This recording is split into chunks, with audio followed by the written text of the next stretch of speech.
తప్పనిసరిగా BRS party గెలుపు ఖాయం. మెజారిటీ రావచ్చు ఇక్కడనా నా అంచనా ప్రకారం ఏ బూతులు ఎక్కడ చూసినా కానీ మాకు వాళ్ళిద్దరికి పోలయ్యే ఓట్లు 40% అయితే మాకు 60% పోలవుతాయి.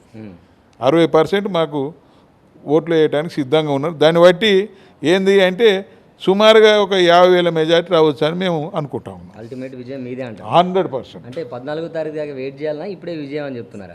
ఇటును మాకు ప్రజలలో వెళ్తా ఉంటే విజయం ఖాయమైపోయింది అని తెలుస్తూ ఉంది.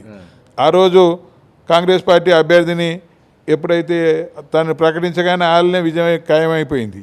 ఇలా బీజేపీ పార్టీ పాడిందే పాట అన్నట్టు అదే పాత అభ్యర్థికి ఇచ్చారు. అది కూడా ఆ అభ్యర్థికి ఆలోచించి చివరి రోజు ఇచ్చారు.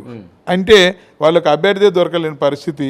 దీన్ని బట్టి ఏంటంటే తప్పనిసరిగా బీఆర్ఎస్ పార్టీ గెలుపు ఖాయమైందనేది ఎప్పుడైతే సునీతను మేము ప్రకటించుకున్నామో అప్పుడే మా విజయం ఖాయమైంది అనుకుంటున్నాం.